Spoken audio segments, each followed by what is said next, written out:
Hello. Hey guys, I just want to thank everybody. I mean, you know, I got to tell you, I love having a room full of friends. I mean, I'm telling you, this is awesome. Some of the best people I know are sitting right here in this room. Not only that, some of the most brilliant people I know are sitting right here in this room. So anyway, I wanted to start off by thanking, look, you could be anywhere, right? Your time is extremely valuable, but you choose to spend it with us, and I love you for it. I really appreciate it. I will tell you that now that we're sort of moving back to, I don't know what normal is because there is no such thing as normal, but now that we're out and about, Elevate Xchange, all the business things that we were going to do in the past, we're like drinking from a fire hydrant moving forward. Part of it was to create the advisory council, and anybody who wants to, I mean, this is about your own personal career and what you can gain. It has nothing to do with me, okay? It doesn't benefit anybody but you, period. So if you become a part of the advisory council, you'll be seen. And part of the reason why I developed this organization was for that. Part of it was mind share, so everybody could benefit from any kind of problem solving and challenges, and they meet somebody in the room they could talk to about it, go have coffee afterwards or whatever. The second thing was the major thing, which was I was at an Avanta dinner, and this was been, brewing in my head for quite a while. And several of my peers said, okay, this is my goal for my career, and here's how I plan to proceed. What do you think? And I went, okay. So I pulled the trigger on developing Elevate Xchange because visibility for you, career development for you. You know what? The only time you guys work on your career is when you're fired, laid off, or acquired. Okay? So, I mean, it's all great and good when we're trying to hire people, and that, that's something. And then that becomes sort of a competition. But at the end of the day, who hires us? Right? So one of the things we did was we started a broadcast, because I really thought that paper resumes are like the worst thing in the world, and the system is biased, and it's really crap. So what I decided to do was have videos. Eric's been on one. I mean, there's several people in the room. Tom, Michael, they've had, it's been a while because I shut it down because of COVID. But in all fairness, they're more like video resumes, and we're bringing them back. Okay, we're going to bring them back. Okay, so it's not like a resume, but it's more like, okay, who is this person?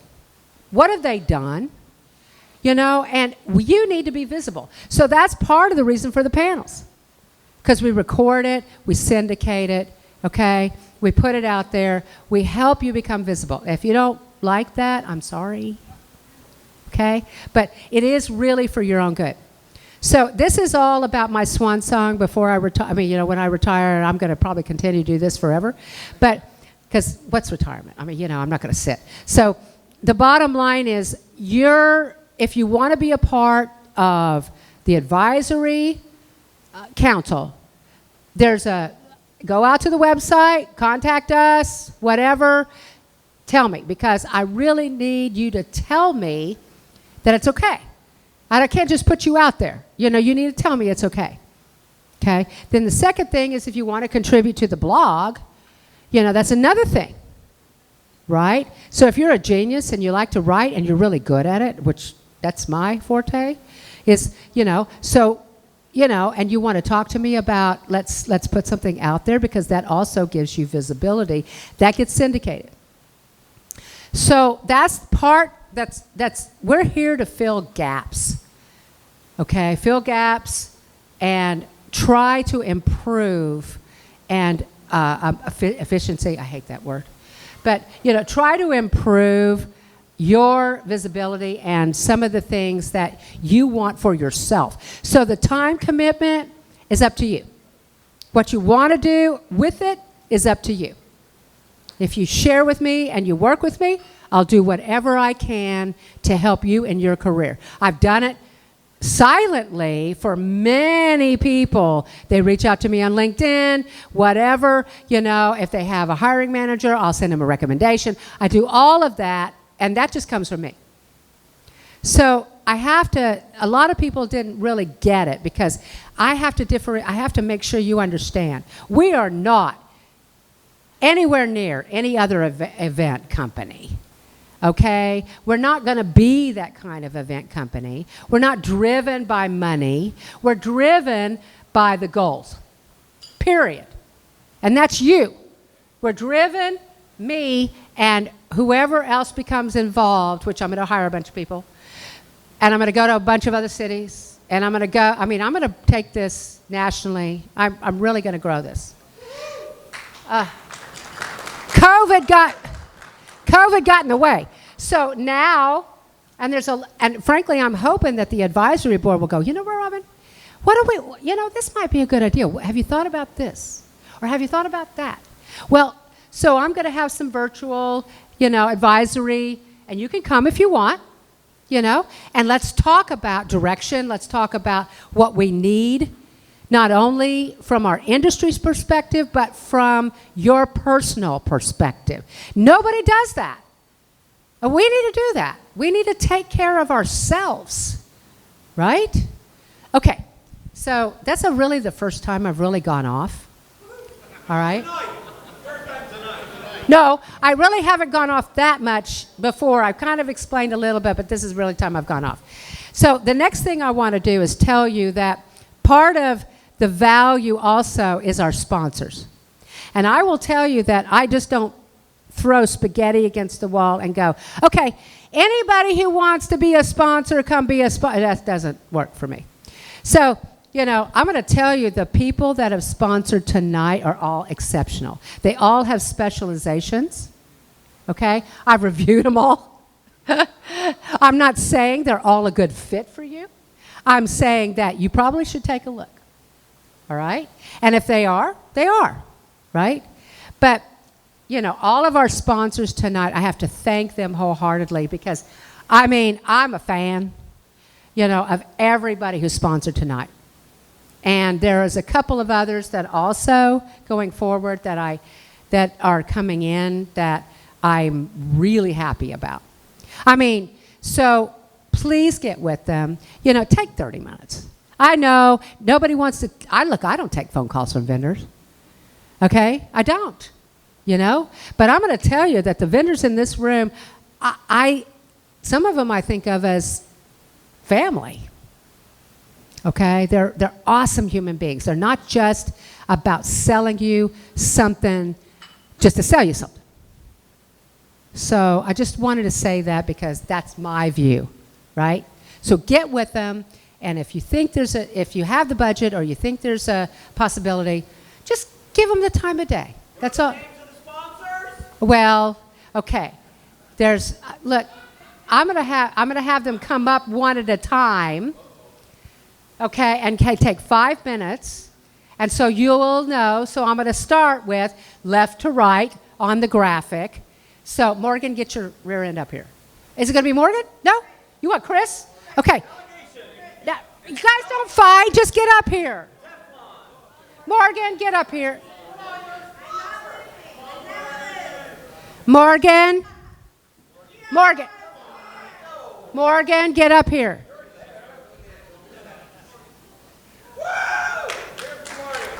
Digital Realty. No, you guys, I always win. Chris, please come up here. You're going to make me lose for my first time ever. All right. Well, I'm super excited that Chris Alexander is here tonight. So everyone make sure you chat with my leader. He taught me everything I know over the past 2.5 years at Digital Realty. We are the world's largest data center provider. We provide space, power, and cooling in over 300 facilities globally for every brand you've ever heard of, from a solution provider, network provider, cloud provider, private or public, you name it. They're our customers, our valued customers. And we're here to make relationships with you guys. We know security is top of mind, so finding that place on the internet that you can call home, that's secure, the securest in the world, that's highly interconnected to all of the business partners, service providers that you need to run your stuff, that's Digital Realty. And we're super excited to be here. Robin, thank you so, so much. What you do for this community is amazing, so thank you. Sister. Okay, so the other thing is I just want to say, and not, okay, plug, they can really save you money. I mean, they really can. Okay, so the next, where's human? Where's, Russell. Yeah, human security. Okay, so Russell, just come and take over. All right, great to be here. Good to see y'all. Again, Russell Barron. I'm with Human Security. I'm actually based in Houston, Texas, so I'm not a Dallas person. Don't hold that against me. But I made the trip up, had a couple of meetings here today, and super glad to be here. Super glad to be here with you folks. So we are, again, a cybersecurity company. And our focus, you know, cyber has lots of different threat vectors out there. The bad guys are coming up with all sorts of creative ways to try and attack you. And one of the things that they're using at scale is bots, automation, to attack you, you know, not with 10 or hundreds or thousands of attacks, but millions of attacks at a time using automation and bots.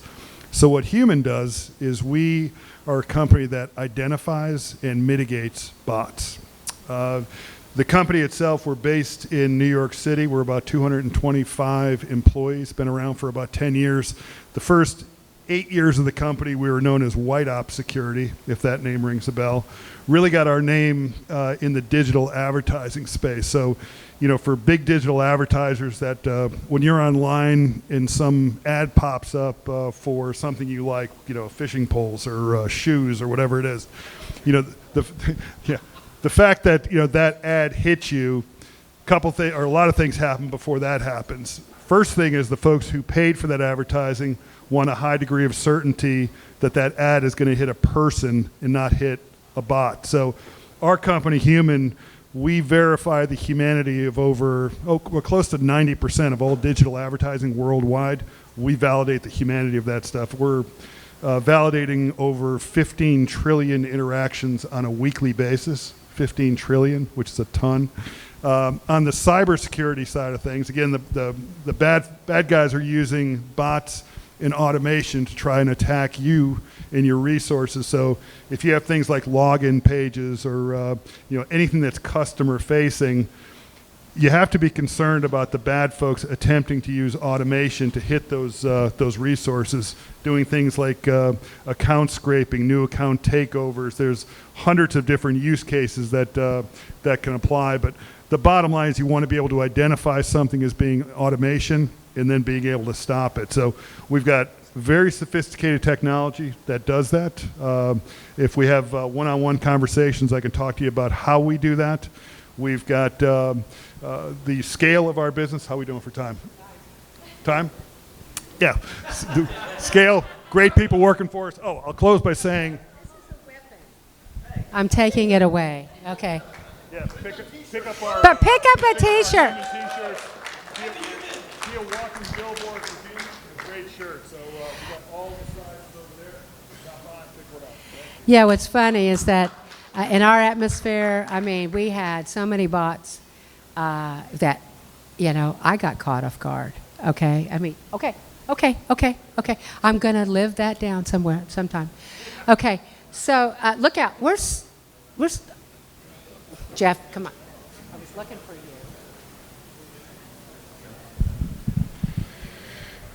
Good evening. Jeff with Lookout. I got Jose and Alex with me as well. So we were just learning a little bit about bots and cybersecurity. And what I learned is from that Houston thinks Dallas and Fort Worth are a bunch of bots.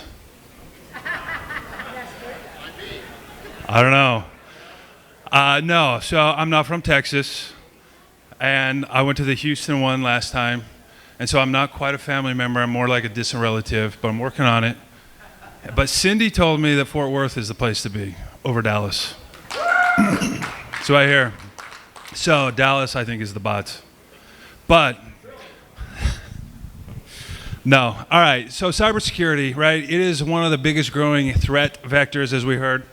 It's huge. And mobile threat, we do mobile endpoint to cloud security.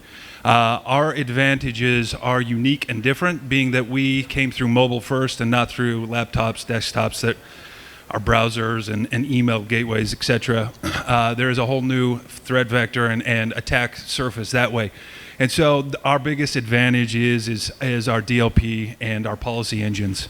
And understanding kind of the EDRM, and I'm going to throw a bunch of acronyms at you, so you have to come talk to us and understand what those are. But that being said, Lookout has a unique proposition value in this space. And the biggest thing I would say is, as you start to look at consolidation, platform consolidation, everything that's kind of going on, right? Not to bring a dark cloud over a beautiful sunny day, but there's a lot of uncertainty in the world today. And so everybody is really starting to find out, hey, where's our biggest bang for the buck? And I can tell you right now, Lookout is absolutely someone you need to look at for your cybersecurity.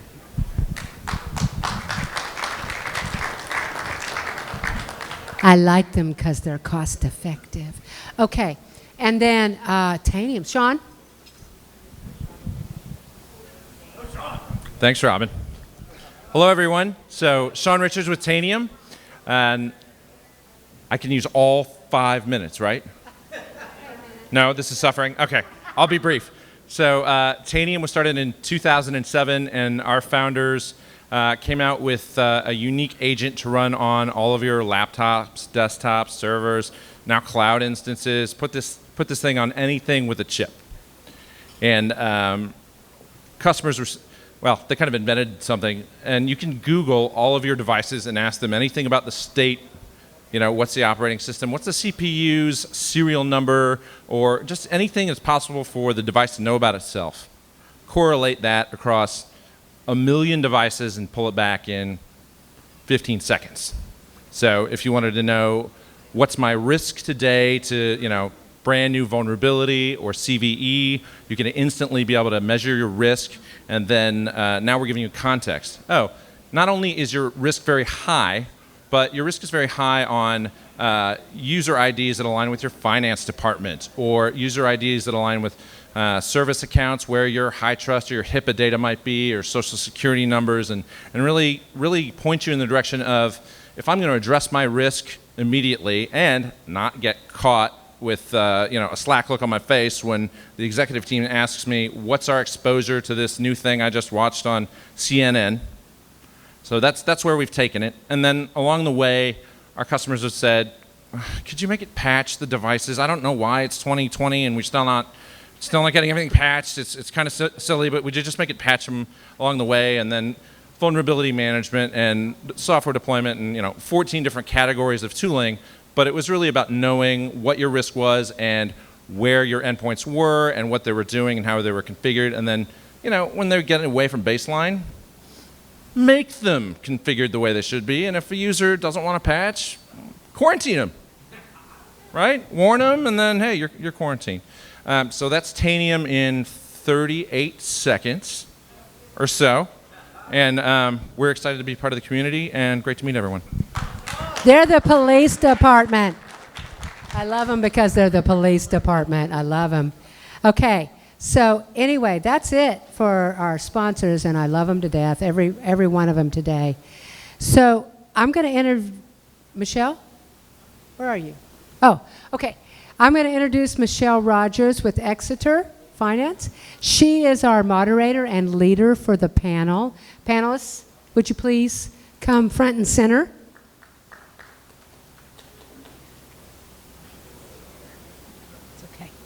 But while they're conglomerating up here, I'd like to mention that the next Elevate Exchange DFW is September 8th, and it will be at a location in Legacy West.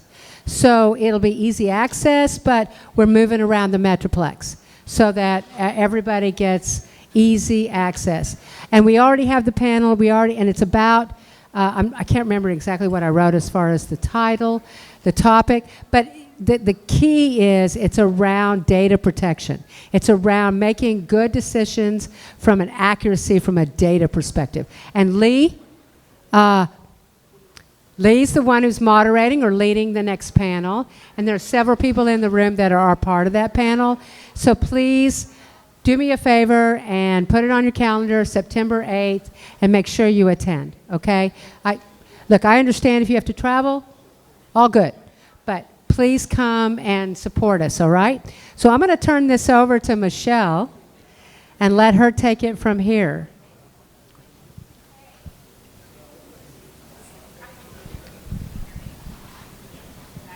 Hello, test, test. Okay. Hi, I'm Michelle Rogers, CIO with Exeter Finance. Been there about 4.5 years. And I'm so happy to be with all of you tonight. It's great to see some familiar faces like out in the crowd that I haven't seen since pre-pandemic. And then also just want to thank again, thanks to Robin. Yep. Can you hear me now? Okay. Many thanks to Robin for putting this together. I think we have some great topics to talk about the panel tonight. And then also thank you again to our sponsors because you are part of the reason that we are here as well. So I'm going to give the panel an opportunity to introduce themselves. And if you wouldn't mind, why don't you give us a little tidbit about yourself, maybe where you think you've been most helpful to your team this year?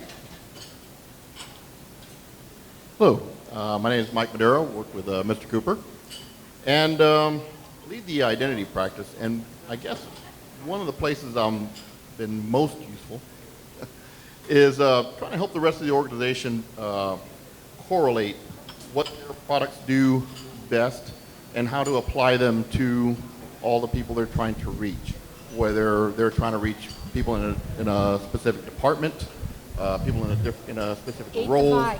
Eat the mic. Eat the mic. All right, sorry. And basically just trying to partner with all the different business units and different departments and try to help them do what they do best. All right, my name is Rick Velasquez. I'm with Texas Capital Bank, the Director of Cyber Defense. I guess some of the things that kind of help the business with is, aside from threat detection incident response, we also built out from the scratch this year a cyber threat intelligence team and also an insider threat team. And as part of the cyber threat intelligence team, we've kind of expanded that with threat intelligence briefs, taking in requests for information from our fraud team, and just a lot of partnering across the bank with that. So it's been really good. Hi, my name is Robin Collier.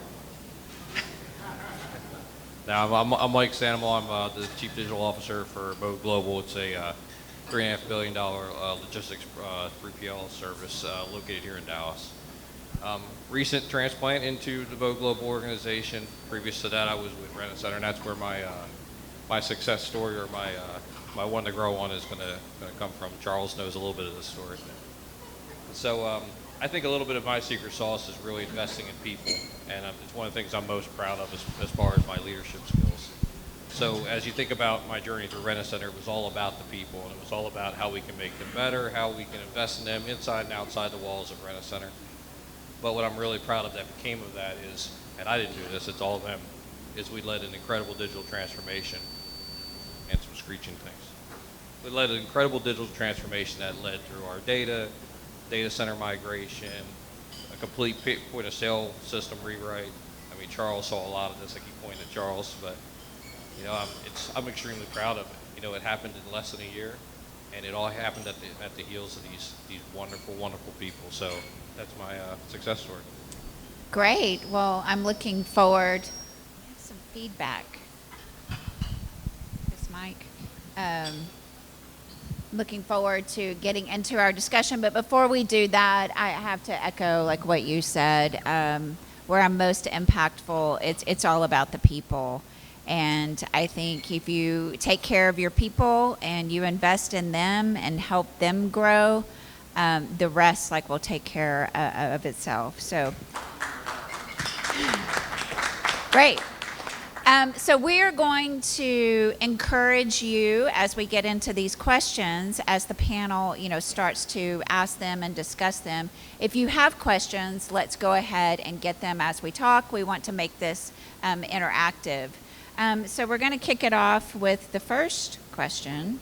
Is just given the increase in security and frequency of cyber attacks, if you haven't experienced that, you are extremely lucky. Across the globe, across all industries, it is non-discriminatory.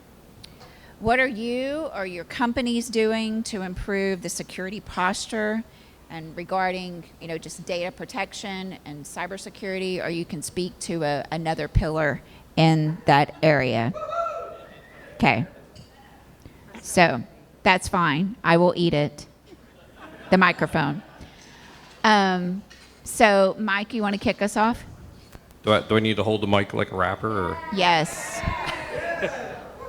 There we go. So again, full disclosure, I'm a little over 60 days into Mode Global, but I think it's pretty good the things we're doing so far. When I think about the journey that I walked into, it was a bit of disjointed. How are we looking at our security practice? How are we really integrating the business into some of these decisions that we're making? How are we looking at the interactions? I was completely inspired by Human Spiel, wherever you're at, because that's the journey we're on. What does good really look like? What from a behavioral perspective, what are we really doing? How are we interacting with our customers? How are our employees internally and externally? We're an agent-based business. How are they using our technology? We're modeling around that. The days of just putting standard security controls on top of your technology, the standard approaches, they're just not working anymore. The criminals are much smarter than we have ever been. So it's about, what good looks like. For our business, we have different bid boards where, you bid on, a lane for a mode of transportation or whatever it may be. And you can really drive great analytics off of that. And that's been a bit of our starting point. So we know a little bit of secret sauce here for a mode, but we know when folks are going to execute a load by pricing modeling. We know by time of day. We have all this rich data. So when I think about our journey, it's all about those behavioral analytics.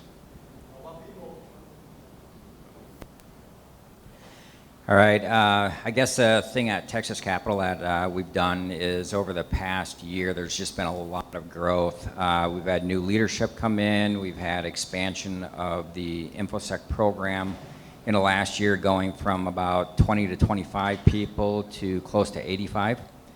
That also means a lot of new leadership, building out structure, and then having a lot of alignment between teams because everybody brings in different experiences of what they knew their normal to be. And so along with a heavy emphasis on getting further in front of things from a security architect standpoint for like build permits, operate permits, and getting engaged in that area, there's been a lot of emphasis on finding, the identify portion of it. We have a few people as part of a threat emulation or red team. And as they are, searching for different things, they find things. Vulnerability team finds things. My team, as part of incident response, kind of handles a lot of remediation and then building out the incident response program. What was key in how that a lot of that ties together with new leadership also is aligning on what is a finding that would raise to the level of a cyber incident response lead facilitating and urgently getting that remediated. So as part of having to build out that formal program, we kind of built out a severity matrix of findings, and then is it publicly accessible? Is the attack vector low, or is it complex? And so based on a finding, then there's a rating that goes next to that, and that determines whether it goes to our team to help escalate the remediation of it. And the same thing with the a security incident, right? Does it meet the definition of a security incident? And then we assign a severity to it and then treat it accordingly. But I would say the biggest thing when you encompass a lot of, there's so much going on, but when you encompass a lot of that together, especially since this spring with a lot of the Russia-Ukraine activity going on, it has been more about the ability to quickly respond, realizing that if we did get attacked by an actual state-sponsored group, it's likely going to be something that we haven't seen before. So how quickly can we detect and respond? And that's been a real heavy focus of everything as well. Thank you. What we've really done at Mr. Cooper is we've focused more on our end users. Right? We've made a lot of investment on education, because ever since the 90s, the easiest way to defeat any security protocol you put, whatever it is by going through the people. Every physical penetration I ever had to do was just a lot easier if I asked nicely, right? So we have heavy engagement where, especially now that we're all virtual, we will have presentations. The InfoSec department will invite the entire employee community to come do a lunch and learn. And we'll say, here's what we're going to talk about. You know, we try to pick topics that people are familiar with, things that they may have experienced. There will always be a presentation on, you know, hey, it's tax time. You know, here are some examples of texts, emails, things that you're going to get. It's holidays. Here are some examples of things that you are going to get. There will be a presentation on deepfakes this year, you know, telling people how to recognize these things, because they are our first line of defense. And we have found that we get a lot more people that are bringing issues to us right off the bat, right? They were the first ones to recognize, hey, this looks fishy. Yeah, excuse the pun there. And they will present these things to us, because they are still by far our highest risk. Yes, we are deploying all the AI tools that are out there. We are doing our due diligence. We are doing all these, getting our threat intelligence in gear. But if, you know, the folks just let people in the front door, you know, it's all for naught. So, you know, Cybersecurity Month will be coming up. We will have different presenters. Thanks for the reminder. And yeah, I get to present, and you know, we get incredible response. You know, it used to be when we had in-person meetings, they would fill a room much like this, just wall to wall, people just coming in on their lunch breaks or whenever they could. They would actually, the sad thing was that they would actually have to decide on one day, well, which one do I want to go to, right? There's all these good presenters. This guy presented last year, he was great. Well, that guy presented too, he was really good. They did a thing on the dark web, you can't miss that. And so they were really excited. Now that we are all at home, we can break this out. Instead of having to reserve a facility for one day, we can have it over a week or 2 weeks. And, you know, more people can come. So that's probably what we've been most successful in doing. So I love those responses. I mean, what does good look like? How are you protecting yourself? Pivoting the conversation just a little bit. I mean, with the pandemic and obviously all of the cyber security awareness and attacks, we've been thrusted into the role of presenting at the board level. We now have a seat at the table.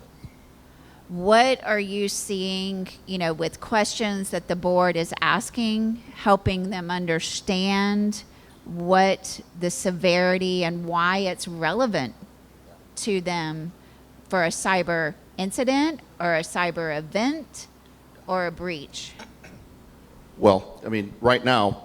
I shouldn't say that word, but... Yeah. Only legal gets to say that. But Obviously, board members are a lot more savvy these days. We do get the questions, and we have to be prepared to speak in terms of risk, speak their language, if you will. Here's these things. Here's the chance of success. Here's what it could potentially cost us. Here's what remediation looks like, and here's what this means to us as a business. In the event of an incident, obviously we have to speak to that in terms that they can understand what we're doing about it, how we're going to mitigate it, how we're going to prevent it in the future, in very quick, easy to digest terms, because they don't really have time for us to be there, and you don't want to over-alarm them, but you want to make sure they understand what we're doing as a business that makes us vulnerable to this or susceptible to this, and how we're going to fix it. What help do we need from them to educate, from a leadership standpoint, to push down to their pillars, so that they can help us, again, through our education. It all kind of ties back into that, to help mitigate some of that. Sure. Rick? Yeah, it's a good question.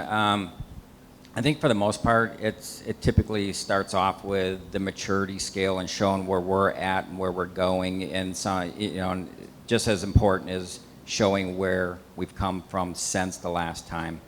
And then the other portion is, identifying, reminding them these are the threats that we face and the vulnerable areas, and then along with that, what's the highest risk yet, and what are we doing about that? What's the recommendation?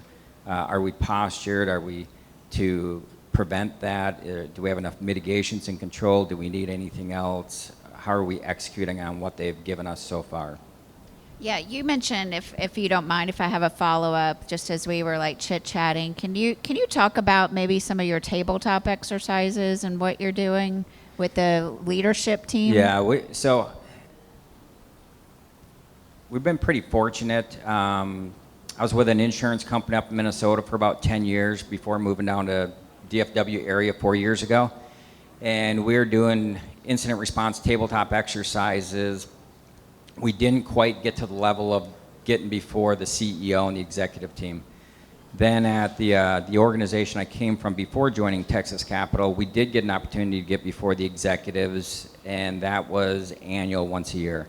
I've been very fortunate with Texas Capital, with new leadership coming on January of 2021, where Rob Holmes has wanted quarterly cyber incident response tabletop exercises at the executive level. And he really asks a lot of questions, challenges his team, corporate communications, legal, data privacy, compliance, all of them. So it's extremely engaging, and it's very fortunate, because if you can get before them once a year, I think you're fortunate and stuff. And that has really helped to build out and kind of exercise that, because again, the concern is not if and when it'll happen, but how quickly and how efficiently you can respond, not just the cyber incident response team, but depending on how large of a situation it is, how quickly can the crisis management team and the executives and them respond, and do they have an idea? Have they had at least walked through it and talked through it and stuff? So that's been very fortunate. Thank you. Just going back to the board topic for just a second, one of the very encouraging things that I think all of you have probably seen this as well, is that the conversation has definitely changed. It's a lot of what you just described, but it's also, a bit more of a respectful conversation. And what I mean by that is, we've all been in a board meeting where, you're kind of bundled into risk and audit, or, whatever the conversation, you're in some kind of committee. What we're seeing now is a shift to a true cyber committee, a true technology committee. FedEx is one of the best in the business as far as like how they're designed their charter and their rigor around it all. It's a real great example, and I would encourage you all to go download it. It's actually published, and it's a really great charter to think about the way you're interacting with your board and how you're driving the conversation. And when I was at Rent-A-Center, we were on the path to establishing those committees, but at Mowat, I'm happy to say we are establishing those committees. So it's really encouraging, this conversation that we're having now. That's great. So we're going to move to ESG. How many of you have heard of it or have experience with it? CSG. Yeah. So just to level set ESG, I think most of us know. I'm not going to assume all of us know, but it's environmental, social, and governance. And for this question, I mean, we're going to continue on cybersecurity for a moment. Cyber falls in that social pillar. So, you know, do you have a framework? Is your company or your investors starting to ask about what are you doing about ESG? How are you reporting? Is there a hesitancy of how much you disclose? Just what are your thoughts? You want to go, Mike? Want me to start? Go back. So from our perspective, at Mode, it's all about transparency, and I think just the industry we're in, you have to be. The administration's expecting it. I mean, TSA came out with a bunch of regulations around transparency actually this month, and it's all about disclosing what's going on inside your four walls, what's happening as far as your rigor with your cybersecurity program. So we take it very seriously, and it's embedded throughout the organization. It's really everyone's responsibility, not my team's responsibility or my CISO's responsibility. It's all of our responsibility. So, first, do you have a question, Rob? Robin, do you have a question? You need to go to the body.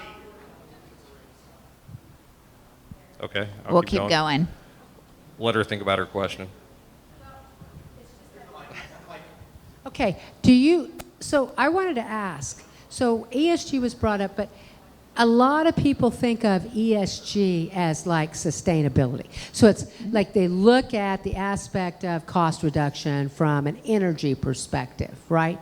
And I'm more interested in, I've been hearing, all these rumbles around, even reputation being a big part of people looking at you differently based on your own social investment or how your company relates to ESG. So I'm curious, as the panel, if that's even a rumbling inside your organization. I'll be real brief and I'll hand it over. But from my perspective, yes, it's huge. When our interactions I was going to go into is not just us. It's all the companies that we interact with. So yeah, absolutely, it's a partnership across industries. It's an expectation as we think about, especially in logistics, the way you're perceived with your partners, with your carriers, and all those things. That's a we goal, and it's definitely something we're hearing a lot of rumblings around, as you put it. Yeah, it's a good question, and digging into that space, there's different. It goes in different directions, right? So there's a lot where it talks about cyber's in the social space of it, and investors are looking at how many incidents and if you're going to be transparent about that. And then there's also the talk about diversity and things like that. So our organization, we are very involved in the community. You're allowed so many volunteer hours to get involved. They also, in our HR, I think probably about a year ago, they hired someone who's very big on diversity and driving towards that.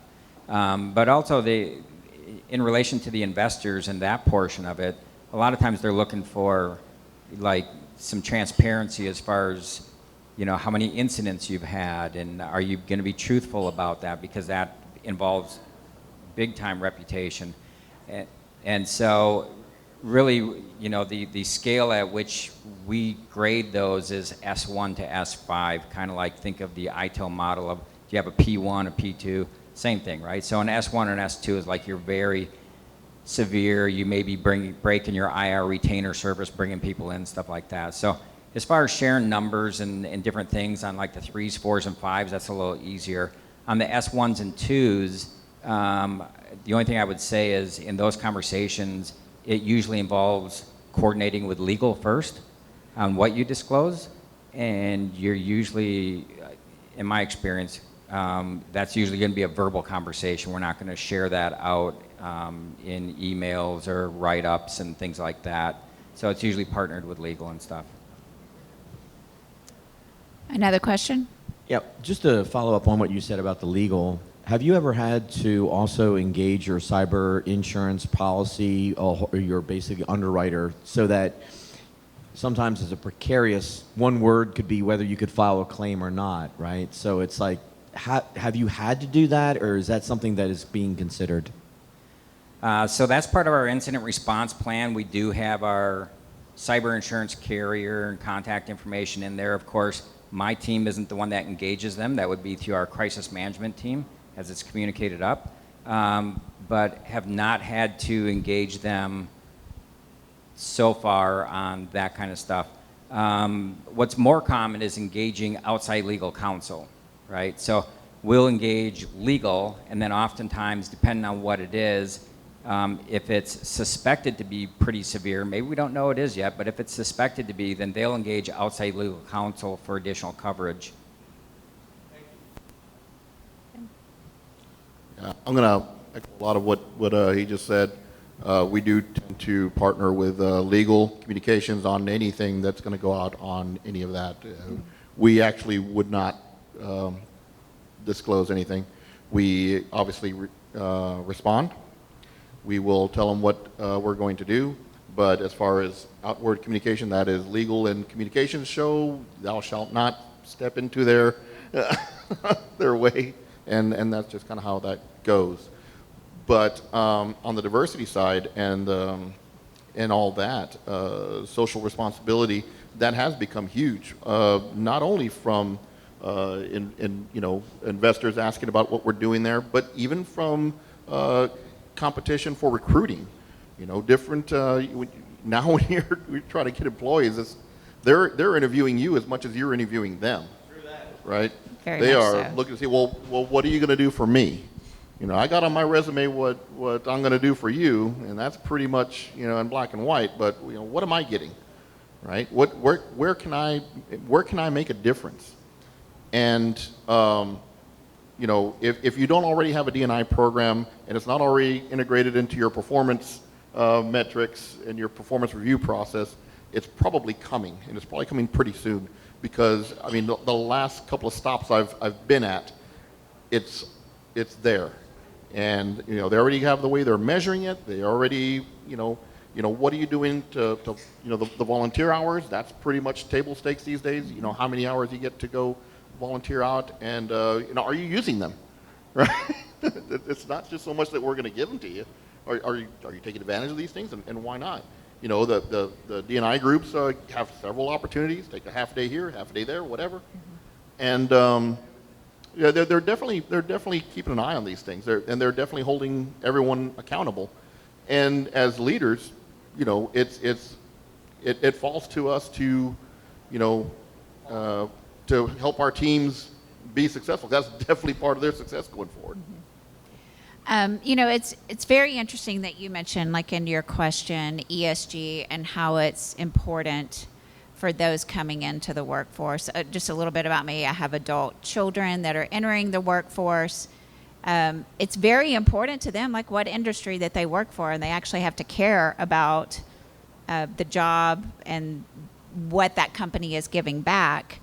On the recruiting front and diversity, what have you all seen of incorporating that, whether it's the generation coming out of college or just the shift in even the older generation? What are you seeing from a recruiting standpoint to change, and also retention?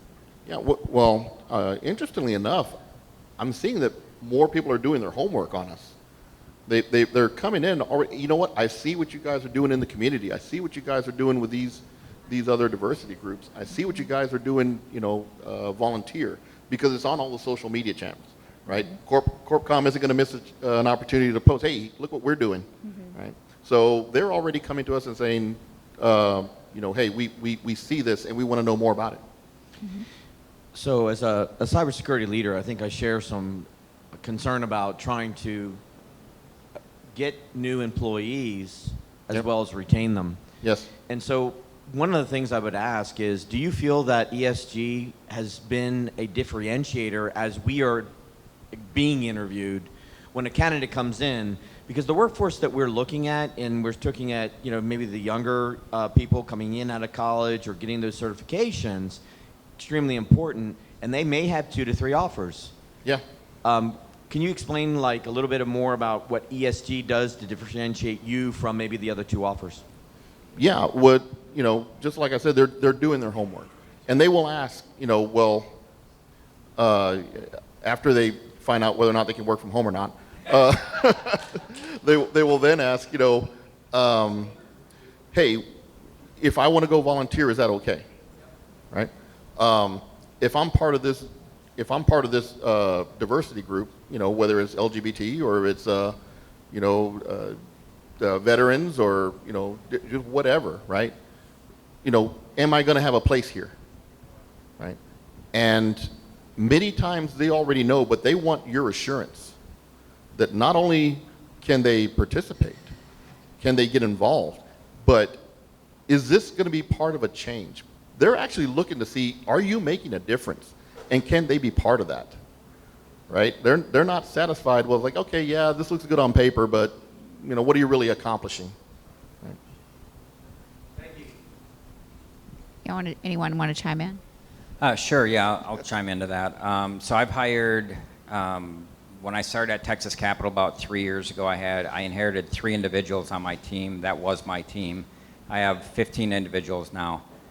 So I've hired quite a few just in the last year, at least 10 in the last year. To be honest though, I haven't had one of them ask much of anything regarding ESG, volunteer hours, anything like that. Remote work? Excuse me? Remote work? Oh, absolutely.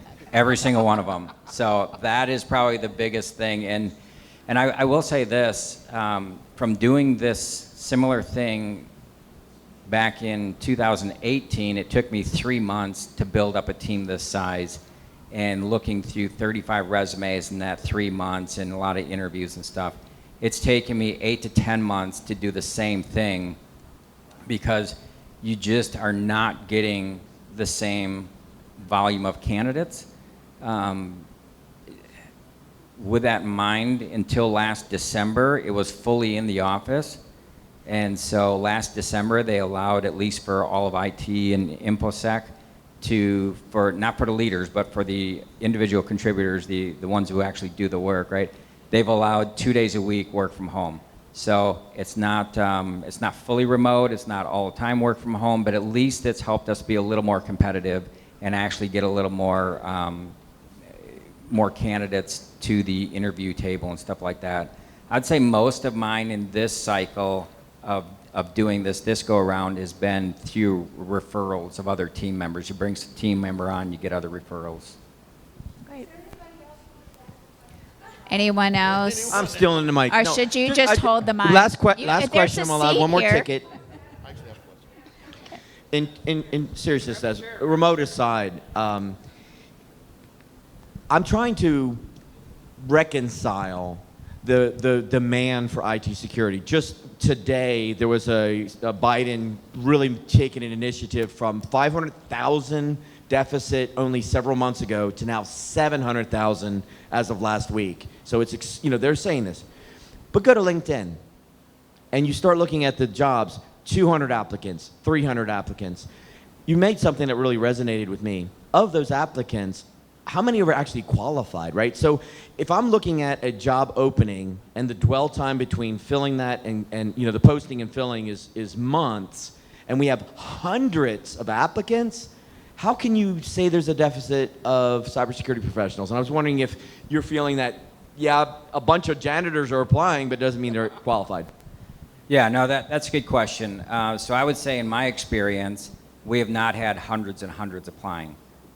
So there hasn't been a big depth. And of the ones that have applied, you're absolutely right. There's a certain number that weeded out that are not really that qualified. They're not the tier that you're looking for. But I would say the other thing that's shifted since COVID is the whole, and I'm sure all of you have experienced this as well, the whole remote work. Look how many jobs are out there on LinkedIn, any place else, and it starts off with a remote. So that not only puts a strain on the DFW area by candidates that we might have been able to attract. Now they're working for some company out of California or Washington or Oklahoma or wherever they're at, right? It doesn't matter. They're working for that company. You also have, so you have all those other companies from other states that are tapping into the resources that we have here. So it puts an even more challenging strain. Now the upside is we're in the cybersecurity space, so it's great for us as individuals as well. It's just more challenging if we're trying to recruit and retain, because before where HR really should be helping us and level set salaries every 3 to 5 years, now if you're not doing that at least every 12 to 18 months, you're behind the curve and you're going to be losing people. Thank you. I feel like I need therapy after listening to all this, because it's exactly I the think world I I've do been living in. too. I You know, agree, Mike. Kind of a mixture of all these. You know, it's so competitive, and you know, I'm not getting the hundreds of applicants either. But what I am getting is, you know, high expectations around ESG. You know, what are you doing for the community, things like that. And I am getting a bulk load of I should have said something else, but a bulk load of of folks that are just not qualified. And that's not just in cyber, that's everywhere. You know, just everybody thinks that they can go on and do a cert, and they want that money, absolutely. So yeah, I'm getting a mixture of all of this. Okay. Mike, did you have a question? Oops. A couple questions. Am I live? Am I live? Okay. Yes. So I'm standing up because I want people to see how old I am. Low hair, no hair, whatever. And Robin cuts me off at, Robin cuts me off at 2 questions, so I'll stay with 2. No more than 2, Robin, I promise. Can you hear me? Yes. So the reason I asked is that the previous company I worked for, not the current, thankfully, they embraced a lot of hiring all the new guys. It wasn't quite called CSG then, back then, but whatever. And the term which HR used was, we want to mollycoddle. I'm sorry, could you repeat that? We want to mollycoddle this new generation guys. And my only question is that, how do you reconcile the needs of the new CSG generation vis-a-vis old timers like us? We were told to get there, do the work, deliver, get it done, dude.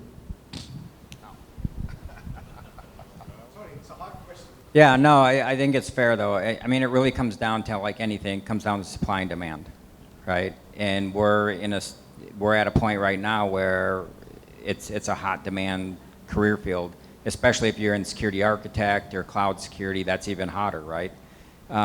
It's not unlike the military. I have 24 years in the military, and you know, during the height of everything in Afghanistan and Iraq, the standards to get into the military dropped, right? Because demand, right? So you make exceptions to policies and things like that.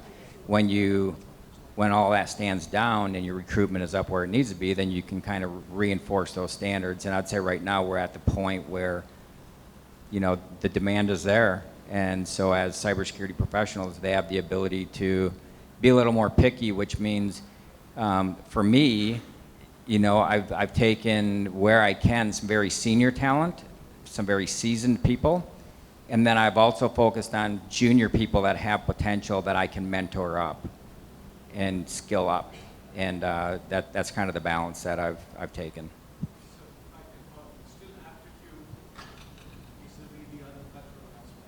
Correct. Yep. Yeah, same here. Just like anything, the folks you want to bring in, the people who can command, are going to drive whatever policy you're going to have to go, right? So you need to coddle the current generation. That's what you got to do.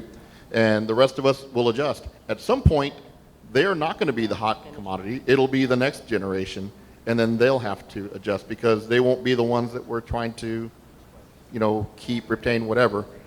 But it's the way it goes, right? Oh, they're kind of responding to his question, and maybe we could let him finish. No, you're fine. Okay. So, I've been in security since '97, and I have been hearing about the security staffing shortage and staffing crisis and underemployment since 1997. In fact, when I was brought in, I was a Novell CNE. They brought me in because they were doing Novell, and they trained me in security. My question is, are you my fellow professionals out there, my CISSPs, doing your service to the profession hours, and growing people internally. My firm created what we called a security SWAT team about 2 years ago. We have grabbed our senior technical talent and we have put them through a mentoring program that is composed of other security professionals inside the firm. We are doing weekly and monthly CISSP trainings, so we're training internally and bringing them up to speed. And we've put close to 100 people through that program, and we've created a massive force. Now, we've had some turnover, right? To your point, we're not keeping up with salaries. Those people are going to leave. They're going to seek out better opportunities, higher pay. And you can always walk across the street for 10%.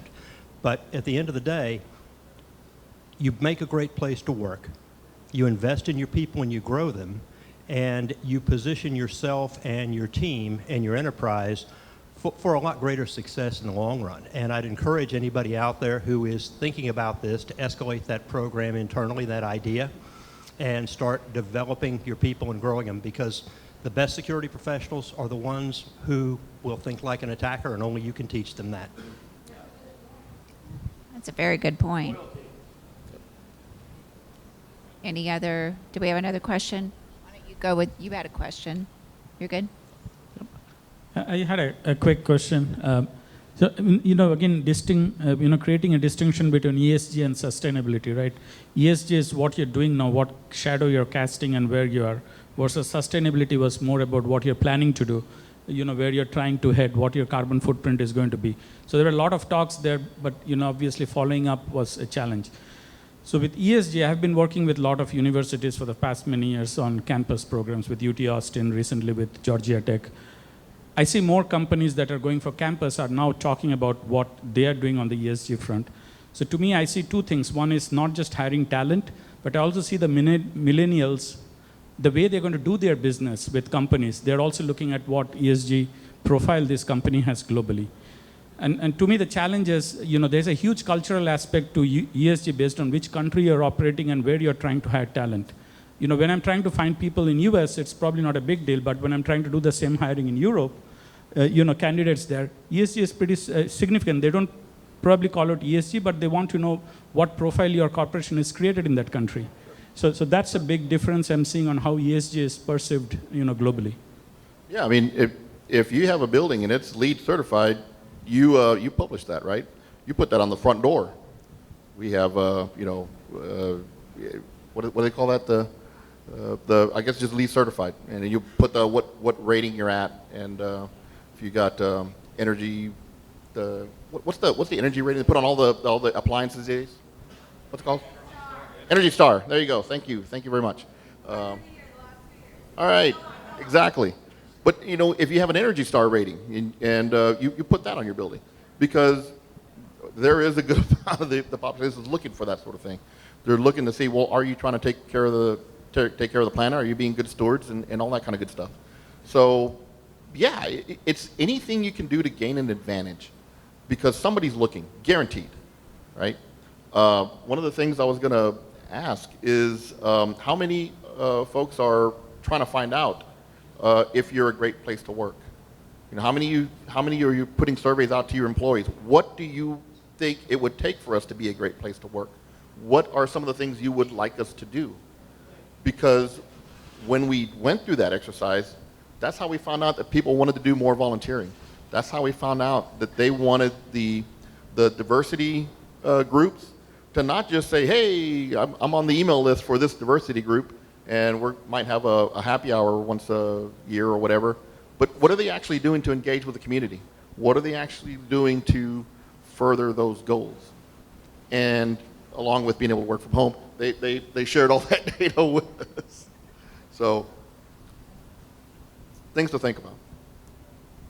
I mean, just as it relates to surveys, I can tell you, we do pulse surveys on a quarterly basis for the whole entire organization. There is a sentiment for each one of them. Most recently, it's the diversity and inclusion and the employee network groups, but they've gotten into some good topics. And from an IT perspective, I got some really good feedback as to how we could improve and hearing from like the folks. So that's great. Anything else before I move on? Yes, sorry. So I do a fair amount of work in the community, and I run into job seekers that are coming from a career change or a transition, and there are some incredible diamonds in the rough. I've met people that have, 1,000 horsepower brain power, but they stayed home. They stayed home and raised the kids, or they took care of a sick family member, and now when they come back to the workforce, they don't fit the profile that the human resources filter is set up to look for. Oh, they got a CISSP, or they're stuck no CISSP. It's out of power. It's out of power. Oh, it's back. This needs new batteries. Where's the side door? Where do we send those candidates so that they still get attention? Because they're incredibly high potential, and the normal apparatus is going to completely screen them from executives. That's a great question. That's a very good question. Honestly, it's one of the things that when I'm actively looking for someone, I have to work with my recruiters every day. And initially, I'll subject myself to some of the things that they will filter out, and so that I can go through with them. Okay, I need to see more of this, less of this. And they'll say, well, I filtered this out because they didn't have this, that, or the other. I'm like, no. Understand, this is what I'm trying to key in on, right? So focus less on some of these other, quote unquote measurables, and look for language. And a lot of times that helps me get to some folks that they wouldn't have normally surfaced to me. Mm-hmm. Go ahead. Which part? Look for language. Look for language that will kind of surface, hey, this came from an analytical mind. This is a problem solver. This is what I need. Yeah, I was just going to piggyback on that. 100% agree. I think it's important to work with the recruiters and make sure that they know what they're looking for, because, at some companies, they're trying to fill a lot of jobs, right, in a lot of different areas maybe. But one of the things that I've shared with a couple, even neighbors down the street whose adult kids are maybe they're finishing school or whatever that, and they're interested in getting into cybersecurity, and they're wondering what's the way that I could get an edge or something. One of the things that I've told them is AWS has a lot of free training out there. If it was me and I was starting over in this space and I really wanted to jump into it, even at a junior level, well, of course at a junior level, if I don't have the experience, I would be going out there and I would be picking up some AWS, and I would be getting some of the AWS badges, and I would have that on my LinkedIn, I would have that on my resume, and I guarantee that's gonna open some doors to get into the cybersecurity space, because there's such a high demand. You may Azure, yeah, any of the cloud environments, GCP, whatever, yep. That's great. Mike, you have anything to add? Just a quick one for me. Be very selective about your recruiting folks too. When I think about, the stuff that we've all been through, it's this big pool of 20 recruiters that are throwing a bunch of candidates at you, and you're putting yourself in a bad spot to try to filter through all that. I'd try to develop deep personal relationships with the recruiting folks that we use, and we have a trust, and they start to know me a bit better, and they start to know the folks I'm looking for a bit better. What's important to me, language being one of those. Customer service obviously is always top of the list. I kind of look for the person before I look for the skill set, honestly, in a lot of cases, which kind of sounds weird to say. Oh, he's got.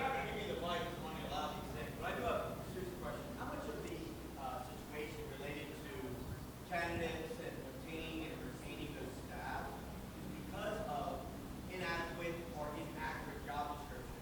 Because I've seen even a CISO that can change light bulbs, and the analysts that can go ahead and do that for the board of directors. And so, unfortunately, if they're needing a cybersecurity professional, they may not have the internal resource available to correctly identify that description. Is that an experience that you've had, and how do you think we should overcome that? Oh, it most definitely is. We've all seen it out on Indeed or whatever else. You've got a copy and paste from a job description that came from something else. The 90s. Yeah, the 90s. And a lot of times they leave stuff in from the other companies, which is the strangest thing in the world. There's all kinds of different variations there. Yeah, exactly. But to your point, I mean, I put a lot of effort in up front. You know, I expect my people to do the same thing. You know, we've, you know, at the previous company I was at, we started an IT business operations group that focused on talent and a lot of other things, financial rigor across IT, all kinds of stuff. But we took the talent piece extremely serious, and it was a lot about that. It was getting rid of just the cookie cutter approaches. It was getting rid of the non-personal nature that it takes to attract talent. It was really putting that first. Thank you. So, but the system that you use to recruit residents for your job, right? So how are you able to overcome that to really, because I'm telling you, there's a lot of talent being missed by bias and these software systems, right? So is there, are you discussing this with your HR department? Is there anything going on to make changes so that we can have really, really exceptional talent without all this false green light? Thank you. We all go to elevated exchange and we interact and Amen. Amen. So anyway, so I mean, the point is that are you addressing this? When you need talent, are you addressing this with your HR department? Because I am, definitely. And you know what? I don't want to fall on deaf ears, and the more we have doing that, we talent and we can overcome some of these issues. That's what it is. What is it?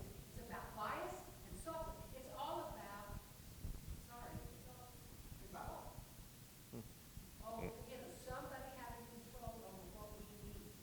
Is there anything you can do to do that? Yeah, I might be fairly unique, but I do a lot of manual things. Like we don't use a lot of those scanners and stuff like that because we really want to get to that top tier talent, and it's not always in-house talent. Like and the reason I think we can take this custom approach is because we're not hiring 100 security professionals or anything like that. We're hiring top tier talent to lead partners, to lead some junior members, to develop junior members and stuff like that. So we have a great mix, which allows us to be, you know, pretty custom about it. You want to add on? If I may, what I did was I completely overhauled every single job family. And I built levels because the HR team did not have the capacity or the capability to do it. So if I didn't do it myself, I wasn't going to get what I needed. So I went back to base building blocks. Oh, I beg your pardon. Well, I am. Tonight. Now, Hi, I'm Jeanette Wayne. To your point, though, you're absolutely right. You know, you need to make sure you're properly supported, and I think all of us in the room as technology professionals, security professionals, they expect that from us. The services we provide to our customers and our internal teams, they need to be good providers as well. Got a question over here? So I'll just add to that. Maybe Dr. Hang on. Say, Hang on. I can scream. Not loud enough. So I recently had an opportunity to hire one of my best developers ever, okay? Her resume was crappy. She was a bad interviewer. So go by references. If I trust him, and if he's saying it, go with that. And I want to know, because that's the gut feel. So what made you? There had to be something. right. So she had worked for me before, and she hadn't applied for it, so I knew her. Go with your own network. I won't encourage poaching. That's not right. But still, if they apply to you, if you have put it on the LinkedIn, if they have applied to you, you know them, take it. It helps a lot. And it's just been a week and a half. Guess what? She's already turned the whole company on the toes, making sure that everybody is on it. I just love it. That's good. Another question. Sprint. Thank you. Thank I you. don't so much have a question, but I mean, all of this is very relevant. It comes up time and time again, every event, everywhere we go in cyber. Check out this nonprofit, Whole Cyber Human Initiative. No, it costs nothing, and I'm a co-founder of it apart from my day job, but literally, we have talent that you wouldn't believe everywhere.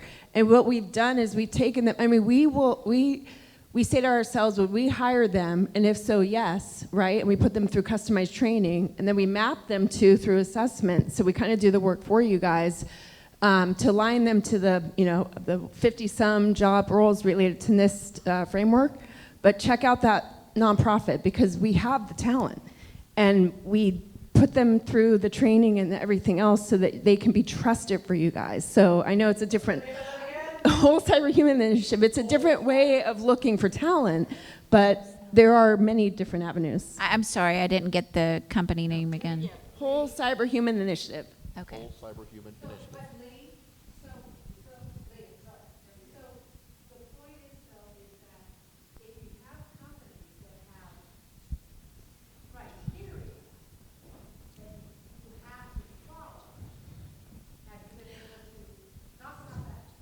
Yes, but so I would say define the criteria that you're setting out there.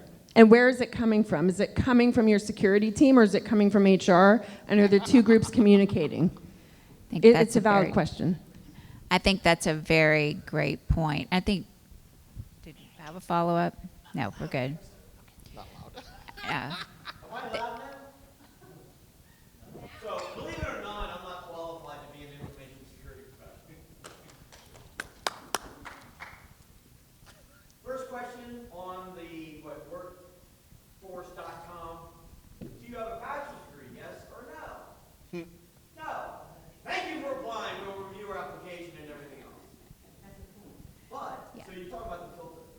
So I'm listening to a thing called The Smartest Man in the Room, Smartest Person in the Room. It's a great audio book if you have it.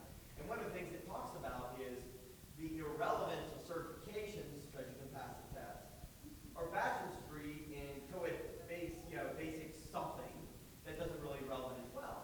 However, sorry Robin, you got to disagree. When you have 300 applicants, you have to rely on a filter system. There is absolutely no way. So what this is the question. In all this transparency, how many times do you fill a role based on networking, Elevate Xchange, wonderful commentary for people like me, and your previous experiences, versus just going out there into these systems and trying to find and know the role? My understanding is most cybersecurity professional positions at a medium to high level are filled by networking, not from a provider. And again, I'm sure you're appalled at this, but I truly cannot apply for most positions because Yeah, I would say of the hiring, a lot of the hiring I did in the last year, 70% were through referrals. I hire one person that was referred. All of a sudden, they have a couple others that are referred. Matter of fact, one of the top guys on our cyber threat intelligence team doesn't have a bachelor's or an associate's, but he's referred, so that gets him in the door to have a conversation.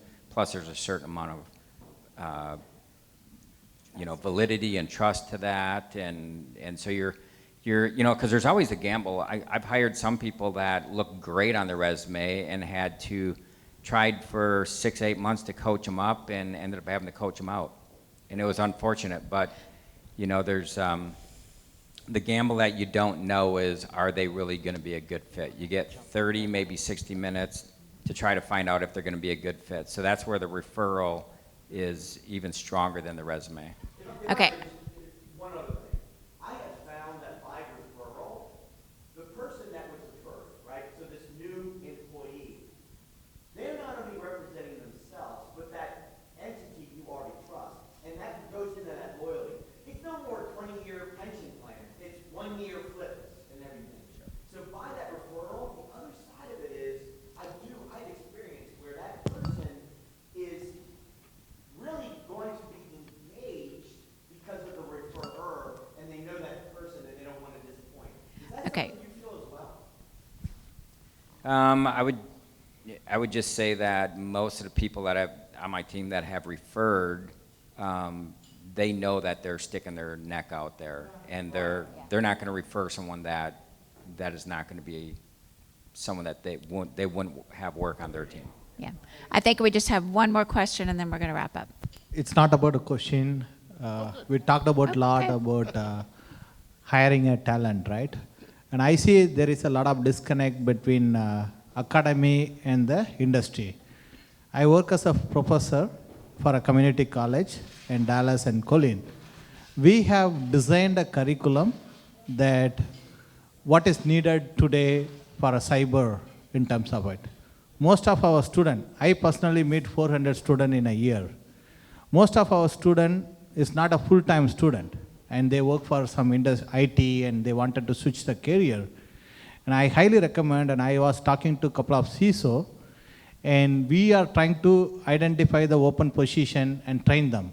So I highly recommend have a partnership with your academic, tell that what you are looking for it, and the proposer can identify the best candidate and give you. So we have a 40 plus faculty, and we know when we go and talk to the classroom, we know what they aspire.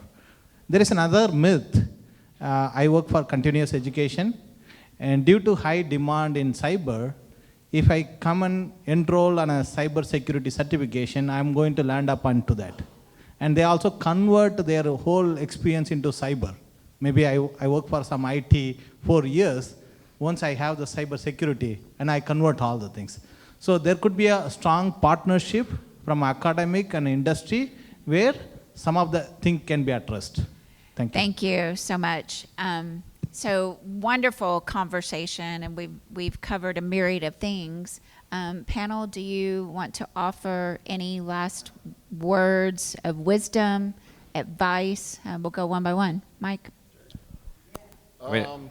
Oh, this mic. Here. That, oh. I don't know if we need a mic anymore anyway. We're all just. Yeah. I mean, the advice that I would give is a lot of what we just discussed, you know, is invest in your people, you know, get the best out of them, all the things that we've been saying this entire time. But I did want to address one thing you said. You hit a little bit of a hot button for me, which is a good thing. I haven't hired for a college degree. I can't even tell you when. I mean, the hell with that. You know, I mean, there's value in a college degree, absolutely, 100%. But when you think about people, the stuff they bring to the table from, you know, just their life experiences, the attitude, the drive, that's what we're all hungry for. You know, the piece of paper is definitely great, but it's not the defining thing that allows me to hire for our organization. And I've taken it off every single job description that I put out there since, I don't even know when, early 2000s, late 90s, whatever. Yeah, I would just say, I mean, obviously the portion of the topic that got the most questions was about recruitment and talent and stuff like that. And I would say the flip side, and I think everybody's been kind of hitting on this a little bit, is the retention, right? So again, it's about fostering, and most of you guys know this already, it's about fostering a great environment. So if you get team members that come on board, are you taking a vested interest in their career? Are you helping them expand their skills? How are you helping them expand their skills? Whether it's shadowing other people, whether it's providing some training, whatever it might be. And you know, a lot of times people have like awards programs and things like that, but I've learned a long time ago, just saying, hey, you're doing a great job, just saying thank you, that's free. That doesn't cost you a dime, and it just, people feel good about that. So that's key. I think as a leader, also providing you know, clear guidance and direction is huge. You'd be surprised how many people are just eat that up because they haven't had that from a leader before. And then if you're building out a team with a lot of new people, it's very important also to emphasize trust, and how if you don't have trust, how that's gonna hurt the efficiency of the organization and team and stuff like that. So a term that it's been reiterated over the last year through our leadership that I've really liked is assume positive intent. And so that's been really key with my team as well, is kind of echoing that as well. So it's about retention. Thank you. Just to add to that is the trust. Absolutely, you got to get your team's trust. They got to trust you as a leader. They got to trust that you got their back.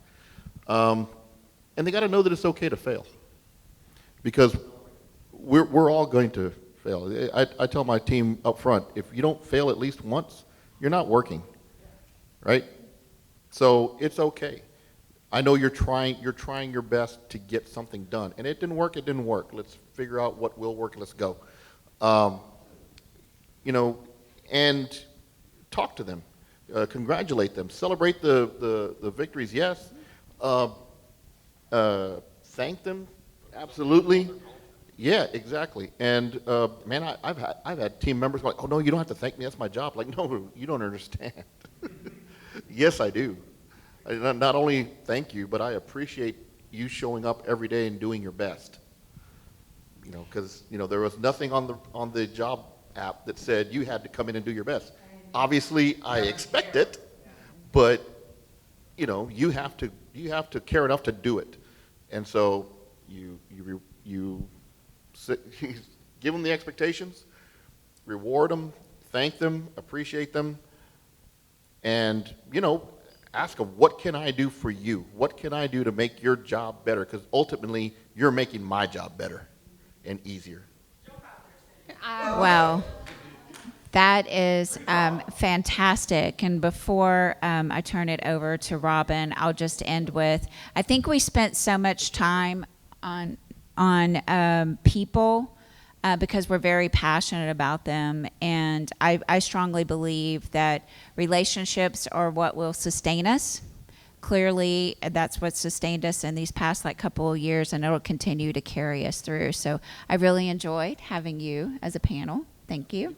And Robin, we'll turn it back over to you. Real quick, if you don't mind. I wanted to say that at different times in my career, I've been an individual contributor and I've been a leader, and I think your career is cyclical, or like a jungle gym, right, maybe? Oh. But what I would say is that what I've learned is that it is way more hard to be a leader because you have your job and you have your other job. And I think your other job, which is building people and building teams and growing cybersecurity professionals, is by far the hardest thing. I can do a strategy and a roadmap all day long, but the 50% of my work time that I really need to be dedicating to building my team is really hard. And so I would just encourage all of you guys to remember that while you're hiring and as you're building your teams, that you shouldn't expect people to hit the ground running, that it is your job to bring them up. And that's how we solve the workforce crisis that we're under and are under-resourcing. So that's all I have to say about that, said Forrest. I only expect consultants to hit the ground running. Okay. Let me take that all the mics. Okay. Thank you. Let's give a hand for our panel. This topic is extremely important, as you well know. And we only touch the surface, right? And I wish we could do more while we're here. But the whole point is to plant some seeds inside you, to think a little bit deeper and a little bit broader about what can you accomplish if you incentivize your team and look at it, look at yourself and look at what you can do. So I'm going to tell you, these are some of the most brilliant people. Frankly, all the leaders that I know, you have to understand, every leader I know is the most brilliant person. I'm not kidding you. You think about the complexity of what they do every day. You have no idea. And no, Eric. I love Eric, and that's the reason why I love it. Continue this amazing discussion on the Elevate Xchange blog. Okay, so I got a pitch. Well, and that's kind of where I'm going. So the next, I guess I should say that because, we're bringing back the Elevate Xchange broadcast, which we have interviews out there, and it really is to help propel your career. It has nothing to do with any expenditure you do. It's all about, and we're going to bring that back. There are old ones out there. Some of you have participated in those. Thank you very much. And frankly, you should use them, okay, because they're brilliant. Second, the blog is out there, and if you want to be a contributor and you're a great writer, I'm a great writer, so I will review it. I have put things out there that It didn't matter whether it was well written. It was about the topic and the content that made the difference, and so I put it out there anyway. So having said that, these people are brilliant, okay? Almost every leader I know in this audience has done something exceptional in their career. And so what I want to do is praise all of you, including the panel. Our next one is September 8th. I've already got the panel, the next one after that is in Houston. It's November 10th. I have people who are traveling. I'll be honest with you, I do have people travel back and forth just because they want to be a part. And we are really trying to create a community of sharing. So pick up the phone and call somebody, have coffee, and talk about somebody who has a synergistic issue, and see if you can't figure it out, or if you need input, which everybody does. Please don't live in a silo, and let's all work together. So please come September 8th. You all will receive an invitation. I know you're busy, but I really would appreciate it if you would please just continue to come if you think it's valuable. I'm okay if you don't and don't show up. That's fine. The other thing is that we brought back the advisory council, right? And we're going to start having virtual conversations in order to have direction for the topics, and in order to help people learn and help people contribute and become a little bit more in the community. So anyway, it's enough of me throwing up all over people. Everybody go have drinks, be merry, eat, and come September 8th, okay? It's going to be at Legacy, a place in Legacy West. It's north this time. And talk to our sponsors. Oh, yeah, that's right. Thank you. Thank you, Eric. Don't forget that our sponsors are exceptional. I mean, not all of them are, but I tell you, everybody that sponsored Elevate Xchange, they're all exceptional, okay? Bye.